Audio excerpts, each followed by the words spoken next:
c'est que les médecins et les étudiants en médecine aujourd'hui qui s'engagent, pour une bonne partie, le font parce que c'est un des rares moyens qu'offre encore la société pour sauver ses élites et leur permettre de garder le pouvoir, l'argent, les carrières.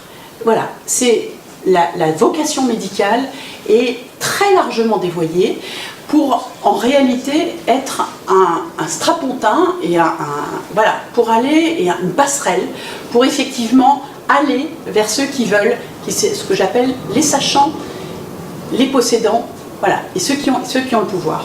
Donc c'est un des moyens extraordinairement juteux pour alimenter ce système, à la fois dans la carrière que vont développer ces médecins, notamment au sein hospitalier, mais également pour... c'est en fait l'industrie du médicament et l'industrie des dispositifs médicaux. La sélection de classe à l'entrée. Oui, il y a une sélection parce de que classe. c'est du super Bourdieu, l'école de médecine, hein, Ouais. pour y entrer. Et Ouais. puis les mômes du peuple, j'en sais quelque chose parce que j'en ai dans ma famille. Si tu n'as pas fait l'année de classe prépa qui coûte un maximum, c'est même pas la peine d'essayer d'imaginer d'entrer en médecine. Il y en a encore, cela dit. Je vois, moi, à la faculté de Brest, on a quelques étudiants absolument magnifiques et qui viennent de familles très rurales. On en a encore quelques-uns et c'est très chouette. Mais après, je ne sais pas quelle va être leur trajectoire. C'est-à-dire que si ça te donnait un métier, j'ai envie de dire comme un autre. Voilà, c'est exactement ce que moi, je suis... Tu commences par dire, je vais recruter, je vais dire n'importe quoi, chiffre au hasard. Mais c'est comme devenir instituteur, mais ça devrait... Le machin s'effondrerait. Ça devrait comme devenir instituteur, comme devenir professeur des écoles, comme devenir professeur de collège. Eh bien, je deviens médecin et je ne serai pas au-dessus de tous ces gens-là. Je serai à leur niveau. Les écarts de salaire entre les infirmières et les médecins, tout ça est aberrant. J'ai honte par rapport à l'instituteur et au professeur de mes enfants.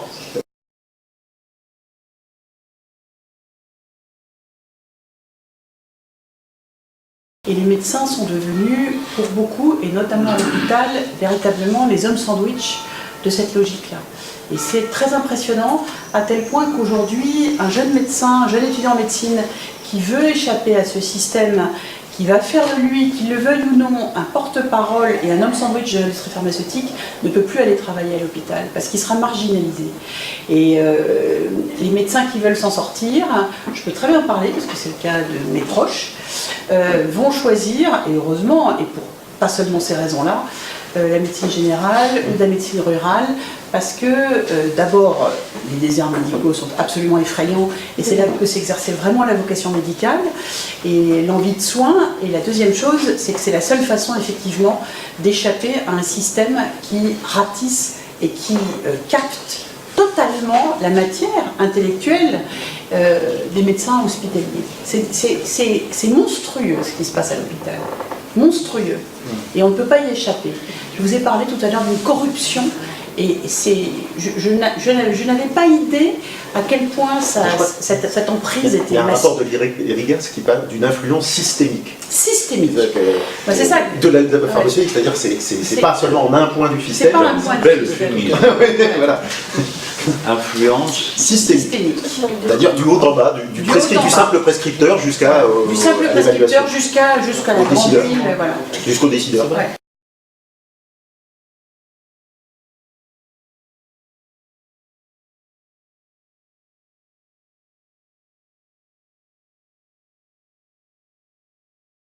Ensuite, deuxième point, une mise en cause du service public de la médecine de proximité. Alors là pour le coup c'est le grand échec de ce gouvernement, me semble-t-il, l'incapacité à maîtriser la pénalisation des dépassements d'honoraires, voire même à les institutionnaliser.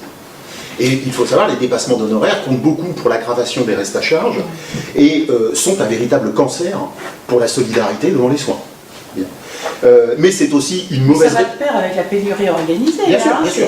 C'est vraiment l'un puis nourrit l'autre. Ouais. Voilà.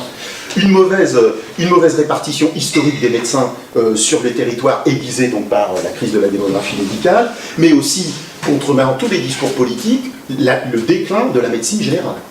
C'est-à-dire on dit qu'on va revaloriser sans arrêt, c'est comme la prévention, on va revaloriser la prévention, on va revaloriser la médecine générale, et plus on le dit, plus ça décline. Donc la médecine générale, c'est le résultat du FC Que Choisir, effectivement, elle est beaucoup moins rémunératrice, on ne peut pas faire de dépassement d'honoraires, tandis que quand on est spécialiste, on peut se mettre en secteur 2, on peut faire des dépassements d'honoraires. Donc quand les médecins doivent choisir, évidemment, ils veulent tous être spécialistes et pas généralistes, alors que même la médecine de proximité, le service public de la médecine de proximité, doit reposer sur les médecins généralistes comme pivot. Donc en ce moment, on est en train de dire on va transférer des activités de l'hôpital vers la médecine de ville, alors que la médecine des villes se dérégule, ce qu'on appelle le virage ambulatoire. C'est-à-dire on va faire maigrir l'hôpital en transférant de l'activité vers la médecine libérale et la médecine de ville. En fait, c'est complètement irresponsable, puisque en amont, c'est de la désorganisation, on le voit d'ailleurs dans les services d'urgence, puisque effectivement, c'est en grande partie l'engorgement des services d'urgence est dû finalement à une grave carence du service public de la médecine de proximité.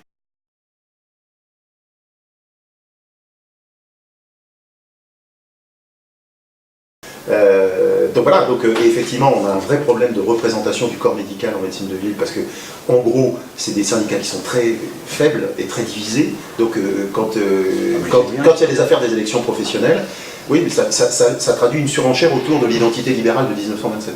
C'est-à-dire, c'est plus libéral que moi, tu meurs. C'est-à-dire, celui qui part pour en gros être un peu responsable, négocier des progrès un peu pour les patients, par exemple réguler les dépassements d'honoraires, tout ça, il se fait sabrer immédiatement aux élections professionnelles suivantes. Donc on a un système assez pervers où effectivement, en gros, il y a une pratique de surenchère des syndicats de médecins libéraux qui s'aligne, je dirais, sur la frange la plus... Enfin, ce qu'on parlait, des machines à sous, enfin, les spécialistes, etc., qui sont sur des franges très...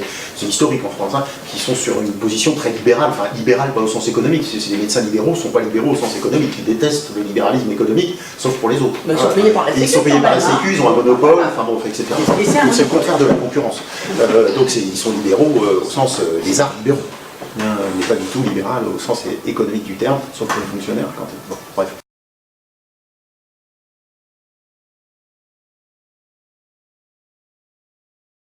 C'est une bonne amorce, me semble-t-il, par la santé, d'aborder la question économique. Et alors la question, pour rebondir, la question des maladies chroniques, elle retombe sur ce qu'on disait tout à l'heure. En fait, les malades chroniques, c'est un peu un espèce de supermarché pour les spécialistes, ce qui est complètement anormal. C'est-à-dire qu'un patient d'un certain âge qui va cumuler du diabète, de l'hypertension, la bronchite chronique, etc., il va faire le bonheur, et en particulier financier, de tout un tas de spécialistes, avec les conséquences ophtalmo, il va aller voir son pneumologue, il va aller voir son cardiologue. Et en fait, ça occupe pour des suivis qui n'ont aucun sens. Ça n'a pas de sens qu'un cardiologue revoie tous les ans ou tous les 6 mois un gars hypertendu. Il met en place un traitement et il sera exclusivement le consultant éventuel, même peut-être d'ailleurs pas forcément en revoyant son patient, du médecin, la personne référente. Et si on redonnait aux spécialistes, en diminuant leur nombre de façon drastique, c'est-à-dire en leur interdisant de faire de la médecine, voilà, il y a tout un tas de suivis qui n'ont aucun sens en fait.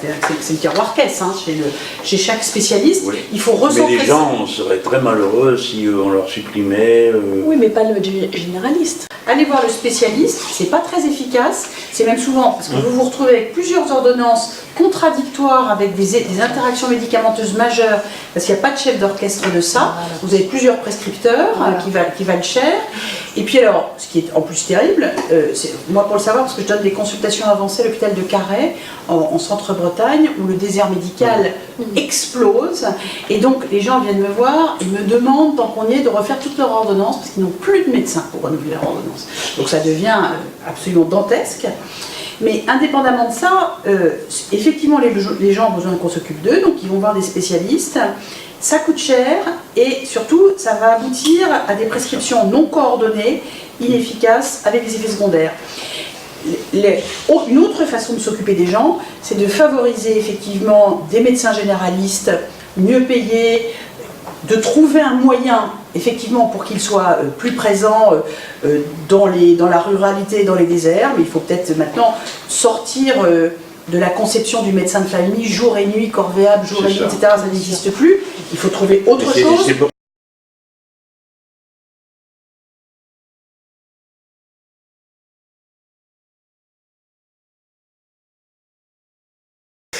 À l'hôpital, c'est encore plus compliqué parce qu'il y a les élites médicales, les praticiens des PPH, alors surtout parisiens, et puis après il y a les praticiens hospitaliers, il y a les différentes spécialités, donc c'est encore très très éclaté. C'est ça le problème dans la santé. Et ils s'unifient, là je parle de politique, ils s'unifient sur des positions défensives. C'est-à-dire, par exemple, ça pourrait être autour de quand on veut fermer le secteur 2 dit à honoraires libres, qui pose un vrai problème. Donc, en tout cas, le mieux le réguler. Tout de suite, on a les internes qui descendent dans la rue avec les spécialistes libéraux. Alors là, ils font front, mais c'est ça le problème, c'est qu'on a une représentation des intérêts, en tout cas médicaux, qui est très réactive. C'est-à-dire qui ne s'est pas structurée historiquement pour être une force de proposition pour faire avancer les choses dans le bon sens, quoi.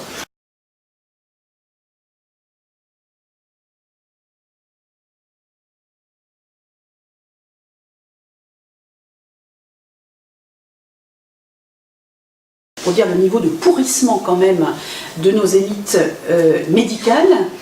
Et puis donc toute l'année 2011 a été une série de révélations écrasantes, accablantes, convergentes. Je pensais que ça allait profondément ébranler effectivement le milieu médical. Ça a été le cas, mais pas comme je l'entendais. Ça a été une agrégation corporatiste derrière Servier. Pour défendre Servier, c'est encore vrai jusqu'à aujourd'hui, en écrasant totalement les plaintes des victimes et ceux qui les défendent, et c'est encore la réalité aujourd'hui de l'affaire du Mediator.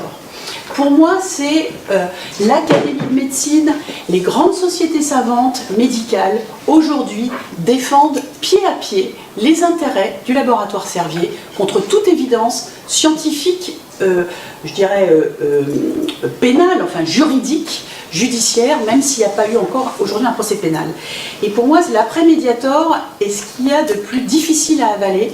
Je ne pouvais pas imaginer que le corps médical à laquelle j'appartiens allait massivement trahir les gens qui avaient été intoxiqués délibérément par un poison. Ces gens-là, ce sont des gens simples, ce sont des gens du peuple. Le Mediator, c'était le coupe-fin des pauvres. L'Isoméride, c'était le coupe-fin des riches. Ils ne valent rien. Ce sont souvent des femmes de milieux extrêmement simples, qui sont obèses, qui n'ont aucun moyen, qui n'ont pas de formation intellectuelle, qui ne peuvent pas se défendre, ni financièrement, ni psychologiquement, ni physiquement, ni même... ce sont des riens qu'on piétine, et ceux qui les piétinent, ce sont des médecins.